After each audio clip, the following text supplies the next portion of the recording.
बोलो बांके बिहारी लाल की जय। बोलो राधा रानी सरकार की जय। तो जैसा कि आप सभी को विदित ही है कि आज श्रावण मास कृष्ण पक्ष की कामिका एकादशी है, तो मैं आपसे कामिका एकादशी का महत्व कहूँगा।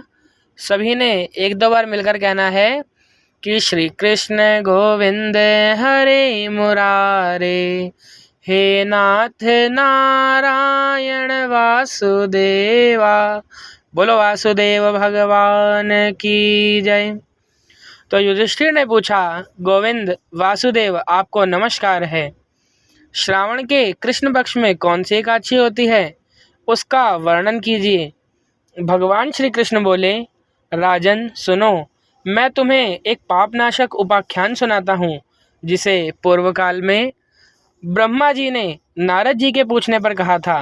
नारद जी ने प्रश्न किया, भगवान कमलासन, मैं आपसे यह सुनना चाहता हूँ कि श्रावण के शुक्ल पक्ष में जो एकादशी होती है उसका क्या नाम है, उसके कौन से देवता हैं तथा उनसे कौन सा पुण्य प्राप्त होता है। प्रभु यह सब बताइए। ब्रह्मा जी ने कहा, नारद सुनो, मैं संपूर्ण लोगों के हित की इच्छा से तुम्हारे प्रश्न का उत्तर दे रहा हूँ। श्रावण मास में जो कृष्ण पक्ष की एकादशी होती है उसका नाम कामिका है। उसके स्मरण मात्र से वाजपेय यज्ञ का फल मिलता है। उस दिन श्रीधर, हरि, विष्णु, माधव और मधुसूदन आदि नामों से भगवान का पूजन करना चाहिए। भगवान श्री कृष्ण के पूजन से जो फल मिलता है वह गंगा, काशी, नैमिषारण्य तथा पुष्कर तीर्थ में भी सुलभ नहीं है।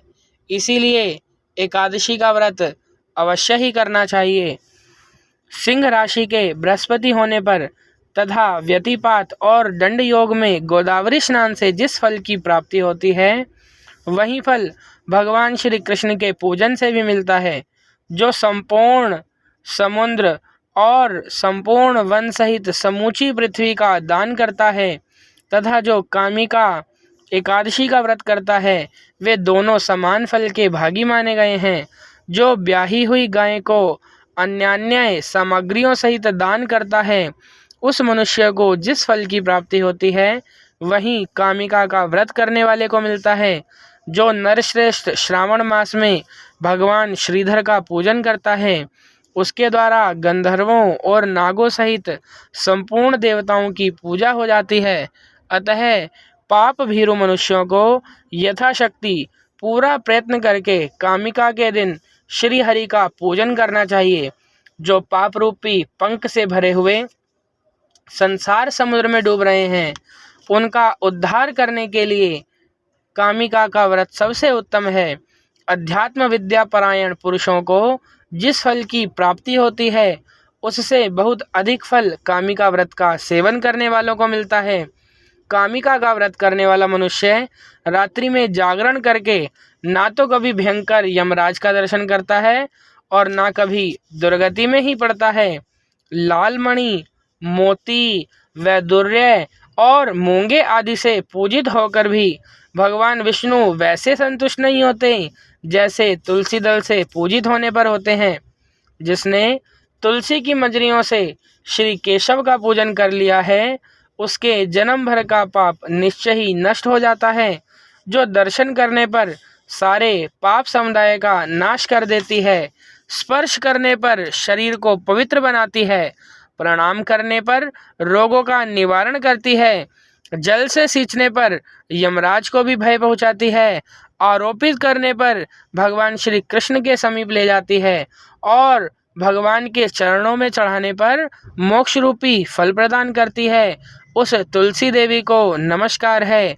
जो मनुष्य एकादशी को दिन रात दीपदान करता है उसके पुण्य की संख्या चित्रगुप्त भी नहीं जानते। एकादशी के दिन भगवान श्री कृष्ण के सन्मुख जिसका दीपक जलता है उसके पितर स्वर्गलोक में स्थित होकर अमृत पान से तृप्त होते हैं। घी अथवा तिल के तेल से भगवान के सामने दीपक जलाकर मनुष्य देह त्याग के पश्चात करोड़ों दीपकों से पूजित हो स्वर्गलोक में जाता है। भगवान श्री कृष्ण कहते हैं, युधिष्ठिर, यह तुम्हारे सामने मैंने कामिका एकादशी की महिमा का वर्णन किया है। कामिका सब पातकों को हरने वाली है, अतः मानवों को इसका व्रत अवश्य करना चाहिए। यह स्वर्गलोक तथा महान पुण्य फल प्रदान करने वाली है। जो मनुष्य श्रद्धा के साथ इसका महात्म्य श्रवण करता है वह सब पापों से मुक्त हो श्री विष्णु लोक में जाता है। बोलो बांके बिहारी लाल की जय। बोलो राधा रानी सरकार की जय। हम सभी को एकादशी का व्रत अवश्य ही रखना चाहिए। जो कथा आप एकादशी की सुनते हैं, यह कथा गीता प्रेस गोरखपुर की पुस्तकों के माध्यम से आपको सुनाई जाती है। यह मूल कथा है। व्याख्या में इस कथा को सुनने के लिए आप पंडित जी से संपर्क कर सकते हैं। सनातन विद्या केंद्र के माध्यम से आप व्हाट्सएप ग्रुप पर भी जुड़ सकते हैं, जिसमें नित्य प्रति बहुत सुंदर सुंदर संदेश भेजे जाते हैं। तथा आप सभी एकादशी का व्रत अवश्य ही रखें। यह एकादशी अनेकों प्रकार के लाभ प्रदान करने वाली है। सभी चिंताओं और भय को दूर करने वाली है। हमारे मन की सभी दुविधाओं को दूर करने वाली है। हम सभी को एकादशी का व्रत अवश्य करना चाहिए। जय सिया राम, जय सिया राम, जय सिया राम।